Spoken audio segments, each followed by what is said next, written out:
backyard grilling, cooking up some barbecue for you. T-Roy's chilling in the backyard grilling, showing you that you can cook it too. Always with a beer or whiskey, but he cooks responsibly.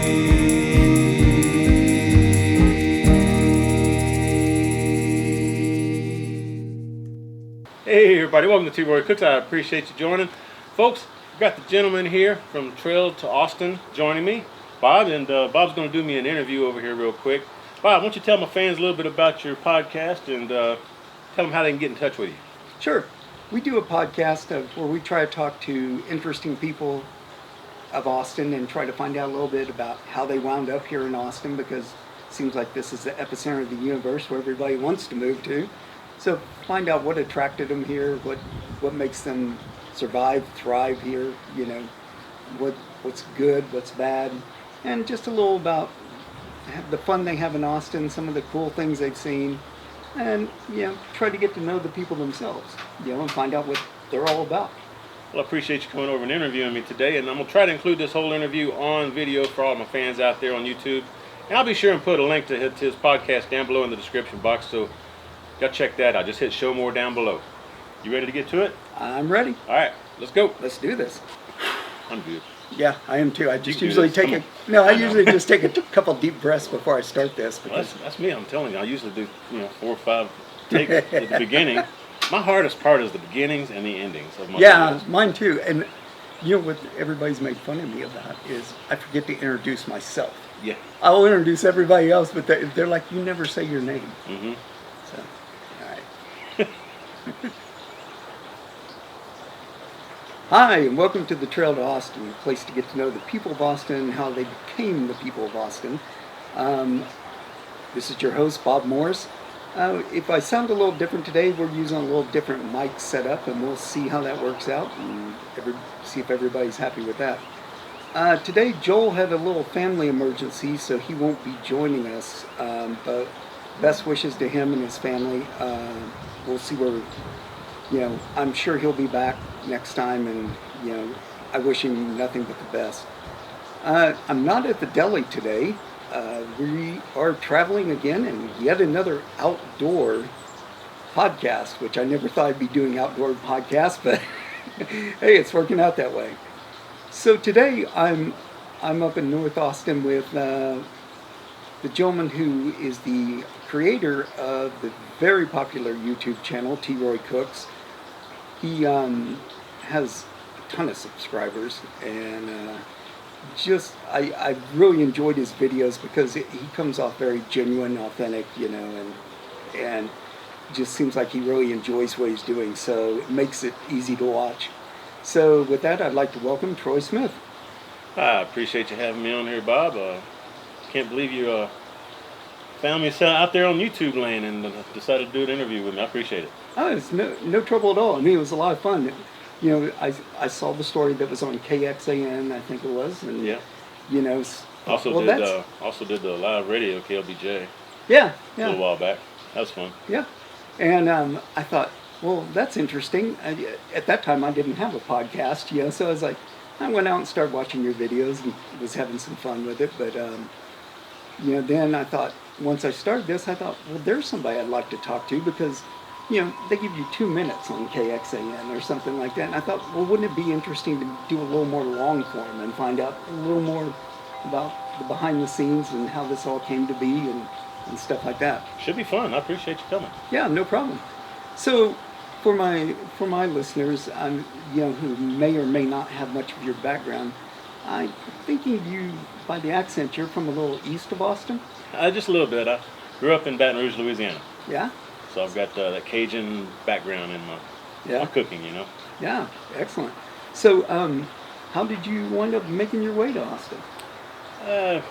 In my early 20s, my parents moved to Austin. My parents had a upholstery business. Yeah. And looking for work, they moved to Galveston and eventually here to Austin. My sister graduated LSU as an interior decorator, and she was in the business with my parents, and I was there also helping in the business. And eventually they decided to move a little further north up to the Tyler area, and I decided to. Well, they moved up there to be with my sister because she was having kids at that point. Right. She got married. Grandpa and and having grandma. kids. Yeah, wanted to be by the grandbabies. So I stayed here in Austin because I liked Austin, and met my pretty wife here, and just I've been here ever since. Man, I love Austin. Yeah. No, it's a fun town. I Yeah. mean, that's kind of why we do this podcast, is because, it's like, I moved here 27 years ago, and I couldn't imagine living anywhere else at this point. I mean, where am I going to find that's better than this? So. Traffic's getting to be a pain. Yes, you know? it is. But fortunately, I'm retired now, so I can skip the main traffic. I don't usually leave the house till like 9 a.m. Yeah. If it's after 3 p.m., I don't leave the house. So let's talk about that a little bit, because I know you did something else before you did this YouTube channel. Yeah, I did. I worked for a local internet service provider for a little over 20 years, and I worked my way up. I started out there as just a regular residential computer tech. People calling in, having trouble with their computer, or getting online, I'd help them out. Eventually wound up the last 10 or 12 years of my stint there, I was like a network engineer. I would scan the network looking for vulnerabilities, looking for computers that were infected, those kinds of things, and then I would mitigate that. Right. Okay. Cool. So now your channel. I know a little bit of the background, but I don't think my listeners do. So why don't you tell us how this all got started? It was about 2012. My son was moving out of the house, had no clue how to do any kind of cooking, and I just got the brilliant idea. Turns out to be brilliant nowadays. I thought I'd put up some videos specifically showing him how to cook some of the meals he grew up eating. Put those videos up. I started gaining a following, and it just kind of took off from there. So he's got videos he can watch if he needs to cook something, and turns out a lot of my fans that I've accumulated over the years have enjoyed the videos and the recipes I've put up as well. Cool. No, I love some of the recipes that you put up and stuff. I'm gonna have to talk to you a little later about some of the Cajun recipes. Sure. Not a problem. Because I love Cajun food, but man, that's hard to cook. It seems like to me. Yeah, once you get the hang of it, it's all right. Yeah. No. It's like anything else, I'm still learning how to cook Mexican. See, that one seems easy to me. I've been cooking that forever. So I know I first learned about you, as I told you a minute ago, through the TV interviews that you had, and at that time you had just hit 100,000 followers, and I think that was sometime last year, right? It was last summer, July, I think. Yeah. Yeah. So I looked this week, and you're up to 270,000. Am I? Holy Yeah. cow! Okay. Yeah, you are.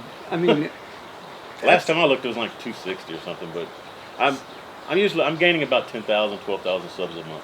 yeah, no, so just for all you young YouTubers out there, look at how many years he had to work at this. Yeah, now he's gaining that many a month, but don't be eating Tide Pods and stuff like that. Look, he's making a living at this, sitting out in the backyard drinking, a scotch and grilling. Chilling and grilling. Yeah, That's absolutely. what I do. Have fun with it, man. So It took me a long time before I was able to get like past 5,000 subs. yeah, And then it's like it just keeps growing exponentially. It's like once you hit 1,000, next thing you know you're a couple thousand. Next thing you know you're 5,000. Next thing you know you're 10,000. It grows, and the more subs you have, the faster you grow. yeah. No, It I just know. takes time.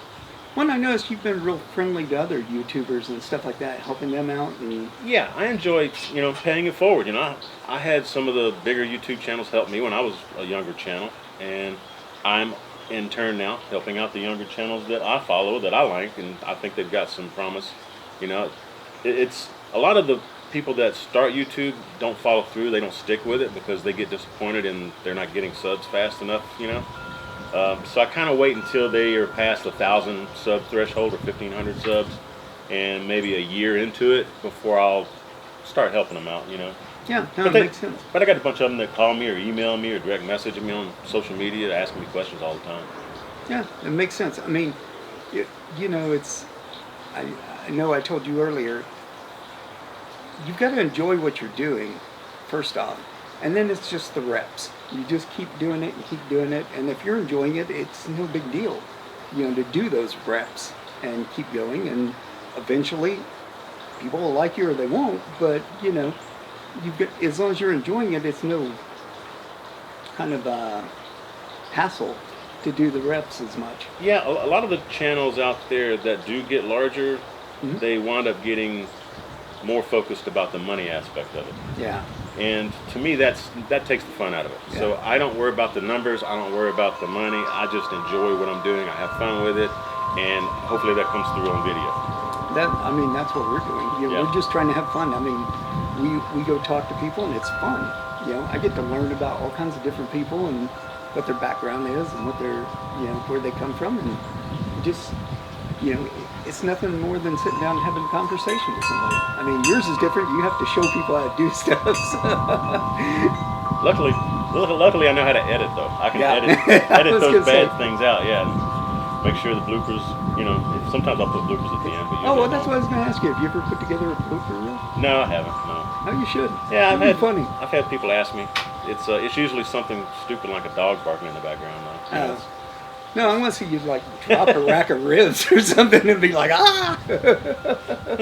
I actually flipped a quesadilla over on my gas grill one time, and it was a blooper, but I left it in the video. I didn't take it out, but yeah, I flipped it over and it came apart. It was all over. It was all over the grill. Nice. Crazy. That was a long time ago, man. Yeah. It's amazing how something like that. I mean, that video is probably 6 years old, and I remember it. Oh yeah. And I remember others. Somebody will ask me a question about an older video I shot, and I'm like, oh yeah, here's what I did. Yeah. It's weird how I remember stuff like that. Well, so I know you do a variety of different things. Like you said, you've done some Cajun recipes. I saw your gumbo recipe online. Obviously you do a lot of grilling and stuff like that. And you use a variety of different equipment, but I notice you always come back to the Weber Smoky Mountain, seems like. That's what I started out with. When I first moved out here to the Austin area and got into the videos on YouTube, I was just getting into the barbecue scene. In Louisiana, we don't really have barbecue. What we call barbecue is, I guess, like in Australia, they put something on the grill, and that's barbecue. The low and slow smoked barbecue that's authentic from Kansas City and Memphis and North Carolina and here in Austin, I had not had that before. So when I moved here to Austin, I started getting into that, and I wanted to learn how to cook it. My first smoker I bought was the Weber Smoky Mountain, and to this day, that is still probably my favorite to smoke on because it's so easy to cook on. You get your bed of coals lit in there, and set the vents, put your meat on there, and that baby will go until it runs out of charcoal. It's usually about 10 or 12 hours. Nice. Yeah. So, and I notice you have your newest piece of equipment over there, the Grubbin. The Grubbin, I love that Grubbin, man. I really do. It's a little pricey. It's more of a commercial type cooker, but it is a beast. I love cooking on that thing. It's got a firebox. It's basically an outdoor oven with a firebox sitting off to the side. And if you hadn't seen it, check out. I got 2 or 3 or 4 weeks ago. I put up a couple of videos cooking on it. But it's just such a joy to cook using real wood, and it's more of an indirect cook because the firebox is off to the side, and that heat and smoke come up. It's got a big, huge vent on the top lid, and when you open that vent up, it just draws that heat and smoke up through the cooking chamber, which is the oven. So it's an indirect cook, kind of like an offset, but it's different. It's fun. So have you ever tried, like making, this is just a curiosity question, making anything like breads or anything in there and see what the smoke does to the flavor? Or? I've done pizza, but I have not done bread. Pizza turns out actually really good. Yeah, I would think so. Yeah, and I'm sure if I cooked a loaf of bread, which this new oven I've got, I can definitely do that. Right. That thing will go anywhere from 200 degrees up to 700-800 or more. Wow. So I can do all kind of cooking in it. That makes some nice pizza at 700-800. I wouldn't want to get my offset, my Lone Star grill over there. I wouldn't want to get that cranked up to 400 or 500. That would probably mess it up. But the Grubbin, it's all stainless steel marine grade. It can handle it. So yeah, that's your other one that I'm a little jealous of because that was what I was in the market for. Is the Come over and cook sometime, man. Yeah, I'll do it. I'll let you play around with it. I love those. I was reading online on all the different reviews of all the different types, and I know that guy's right over at Conroe. Conroe? Yeah. Yeah, the Lone Star Grills? Yeah. He's out of Conroe. Yeah, I was thinking Brenham for some reason, but yeah, Conroe. So yeah, I'm gonna have to make a trip over there for some reason and check Yeah. things out. I've been wanting to take a trip up there to his fabrication shop and just make a video for my fans showing how he fabricates the different grills. Yeah, You know, I did a similar type tour of the Yoder factory when I was going through Yoder, Kansas. yeah. And I used to have the Yoder offset, Mhm. Yoder Wichita. And that was a fun tour. So I'm thinking it would be fun to do the same thing with Lone Star Grills. So I know I asked you about this earlier, and you know we can touch on it however you want. But so at this point where you have this level of followers and stuff, do people send you stuff to actually try out and show off online?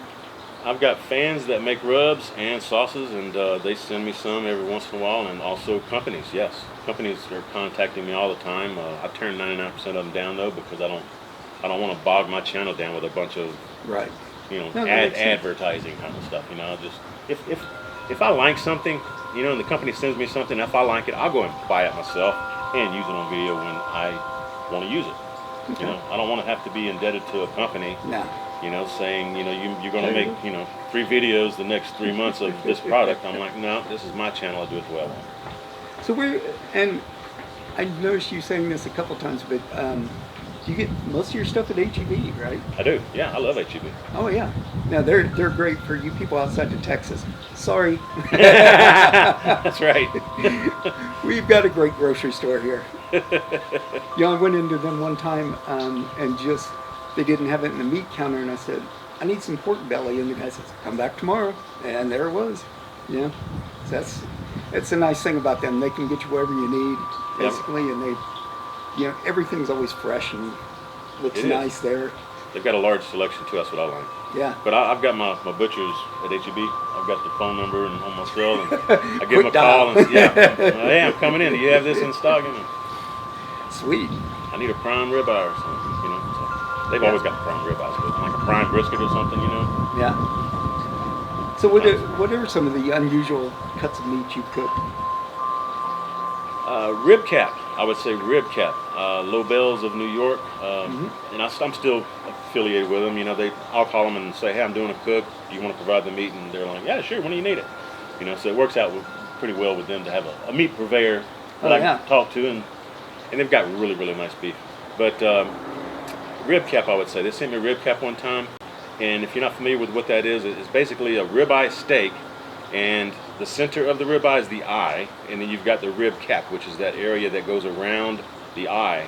It's the outer edge of the ribeye that is the most succulent, tender part of the cow that I've ever had. And what Lobels did is took a whole ribeye roast, cut the rib cap off of it. So what I wound up with was, it looked like a wide skirt steak or a flank steak.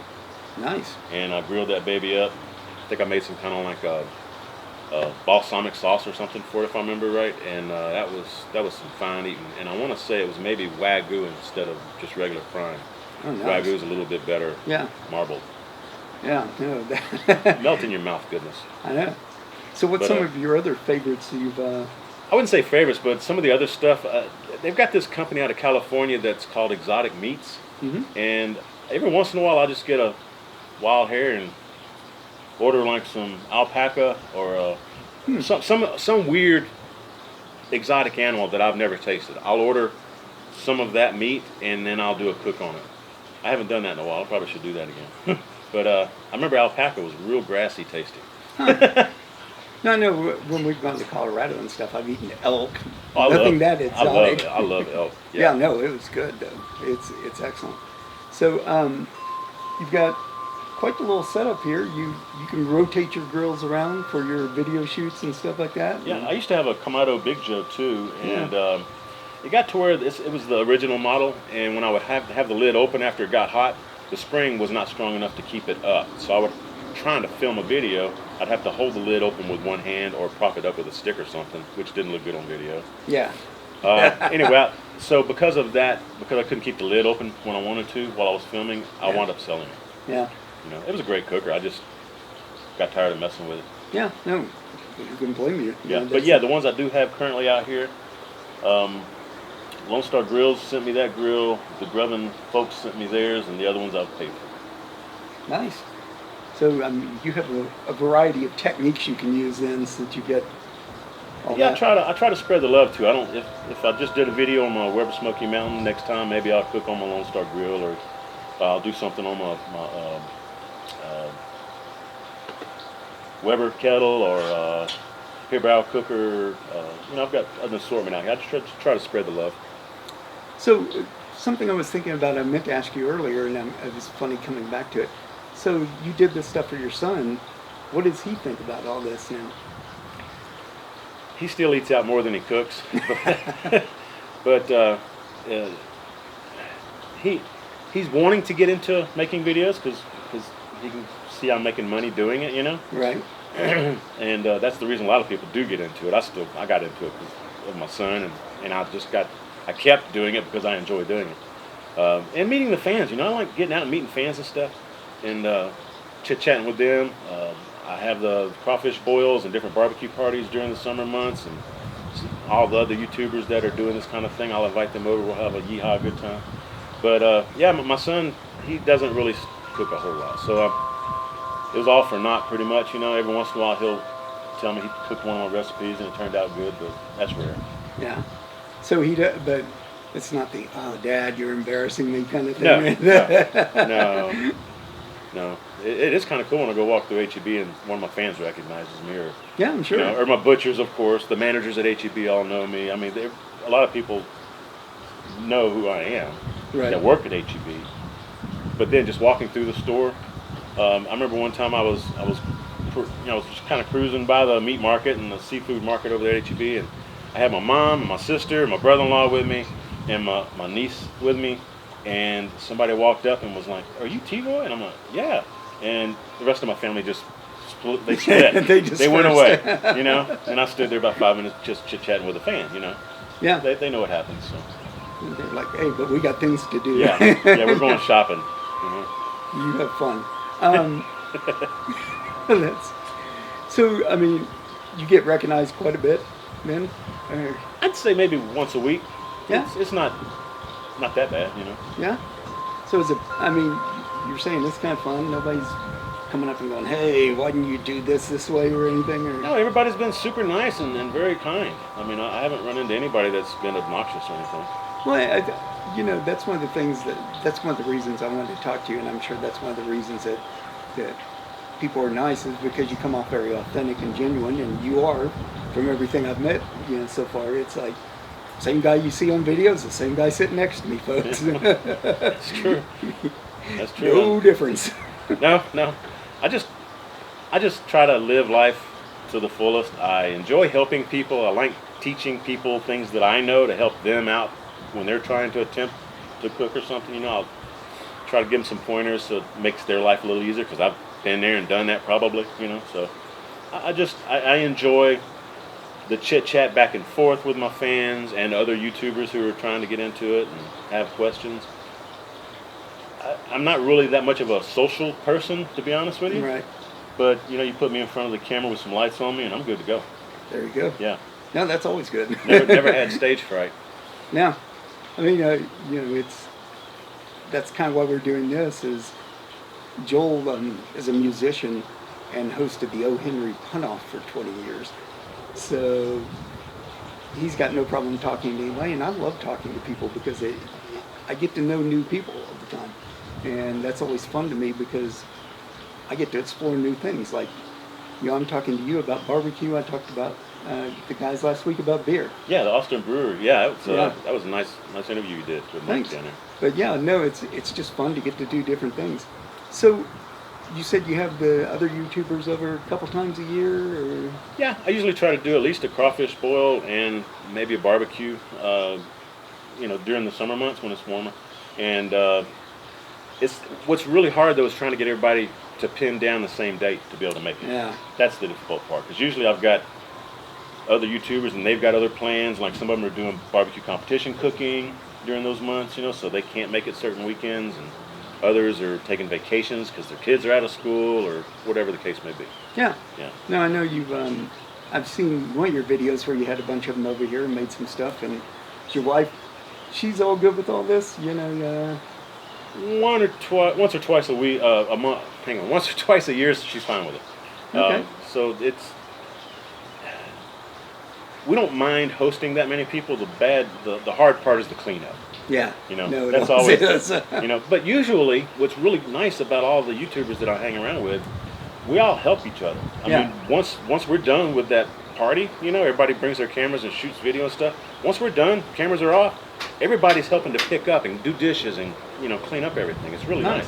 Yeah, no, that's So good. it doesn't make it that bad at all. Yeah. So let me ask you a question. Okay. Where are you from?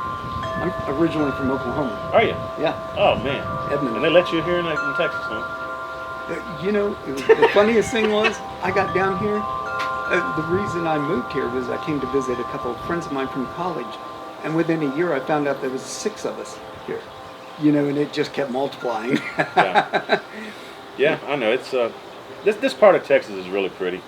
Yeah. And I've got some YouTubers like Cosmos Q. He's got some excellent rubs, but excellent rubs and sauces. But Cosmos Q is out of Oklahoma. Oh yeah. I hope to drive up there and meet him one day, or meet him at my buddy Baby Back Maniacs in the Dallas area. Yeah. Oh, I thought he was down here for some reason. Justin Baby Back Maniac, he's in Dallas. Oh, okay. It's, I'd seen him over in your backyard enough. I thought it was no big drive. Well, it's 4.5 hours to Dallas, so it's not that major of a drive. Yeah. So we tend to hang out quite often. But so how you doing for your first time on video? I'm guessing. I'm not sure I'm looking at the camera enough or doing what I'm supposed to be doing. Hi, folks. I talked him into it, guys. You're doing good, man. You're doing good. You just be your natural self. See? Yeah. I mean, you know, I'm just sitting here trying to converse with you and kind of forget the camera's there, but I realize I need to look at it every once in a while. Yeah, just glance every once in a while. It'll be fine. Okay. So, so I'm kind of looking and seeing where we're at, and you know, so I think now we're going to move on to the fun part. Uh-oh. All right.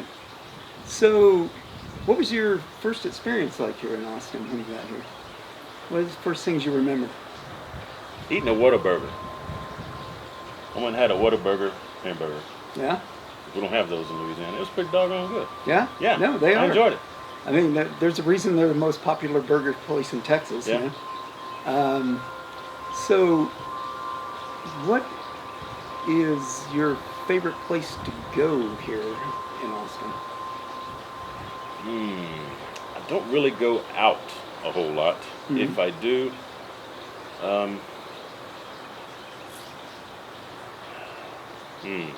I like Frida's, which is not far from me. It's a kind of a steak and seafood place. Mm-hmm. And also some tavern. I forget the name of it. It's right off of 183, close to Lakeline Mall. Not far from me. Some tavern. I can't remember the name of it. But those are really the only 2 places I'll go if I go out. Really? I don't really go out socializing. If I go out, it's usually to eat. Right. You know, and that may be once a month. Yeah. I mean, I usually cook. No, I know. So do you do most of the cooking here at the house, or? I do. My wife likes to do the baking, Mm-hmm. and she does breakfast stuff. Yeah. She'll do some fish, but usually everything else I'm cooking. I'd say 6 nights out of the week I'm cooking. Well, that brings up another one I meant to ask you about, was the fish.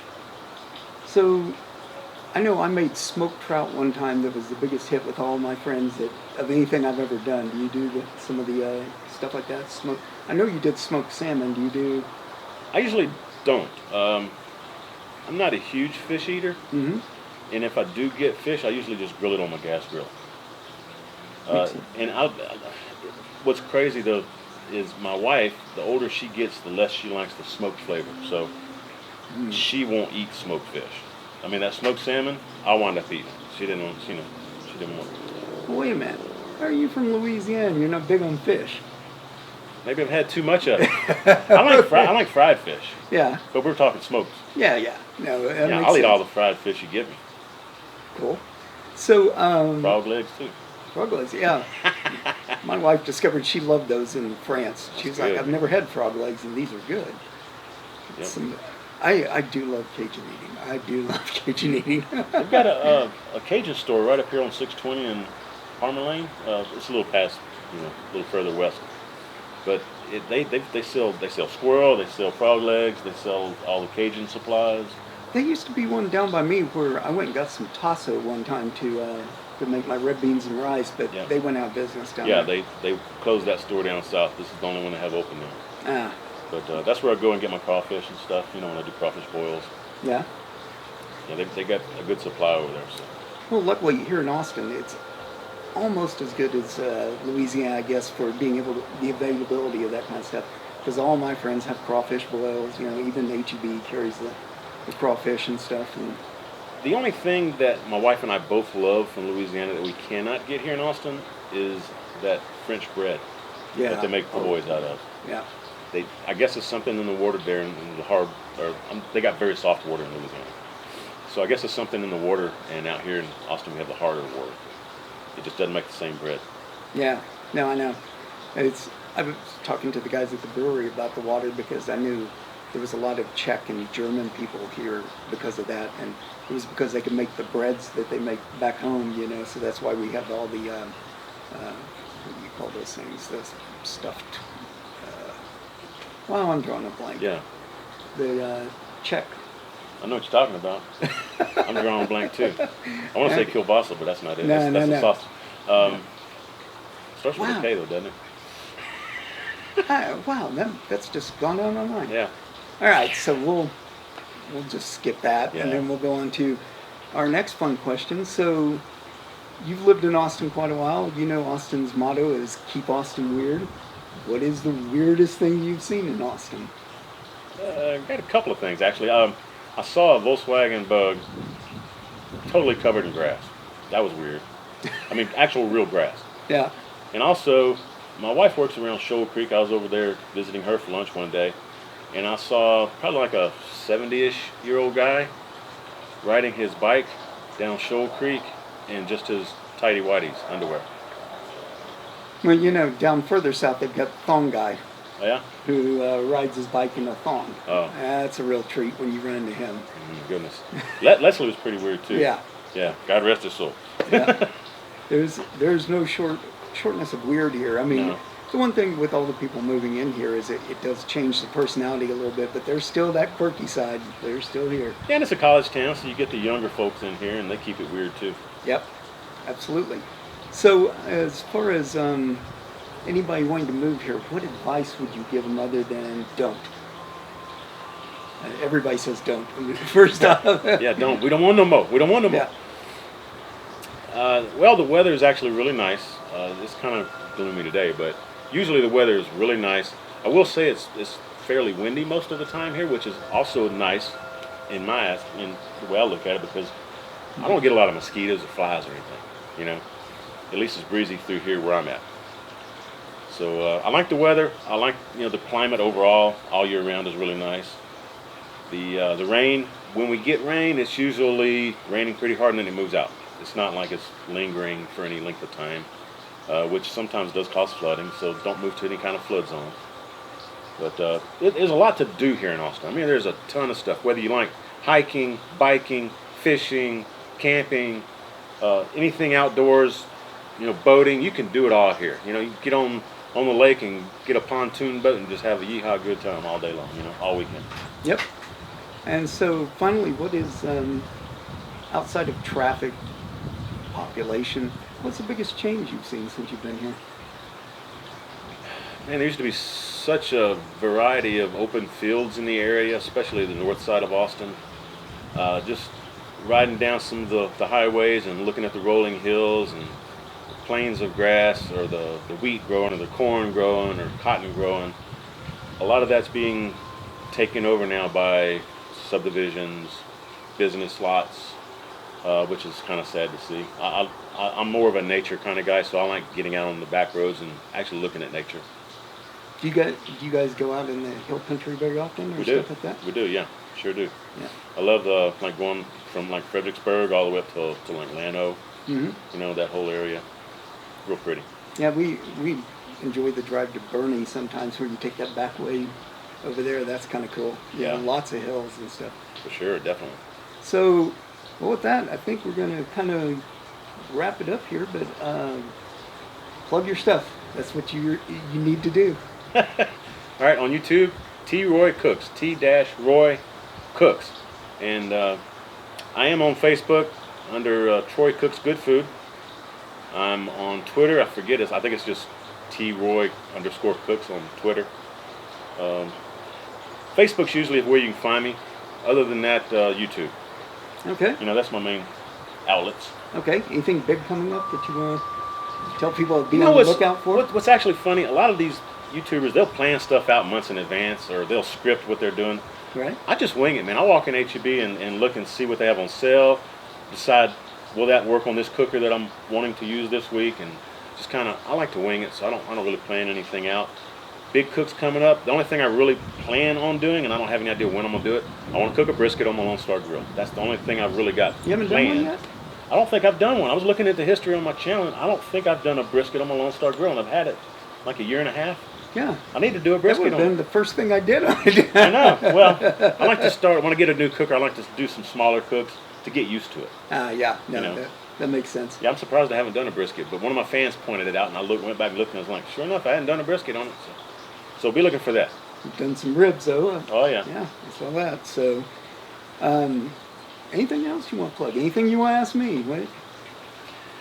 I'm good. I'm about ready to go jump in that pool. Okay, sounds good. Hey, well, I want to thank you for being a guest, and Appreciate sorry it, Bob. that Joel didn't get to make it this week. And Y'all have to come back and do it again. yeah, we're happy to. Yeah. You know, it's no big deal. If I have a party, I'll let you know. So I would have Joel plug his concerts, but I don't know when they are since he's not here. So anyway, until next time, thanks, and we'll see you next time on the Trail to Austin. Thank you. There we go. Cool. Yeah, it's Appreciate y'all joining us, folks. Hope y'all enjoyed it. Y'all be sure and go check out Trails to Austin. Is that right? Trail to Austin. Trail to Austin. Again, link down below. Appreciate it, Bob. Yeah, thank you. Thank you. Bye. It's a wrap. Yep.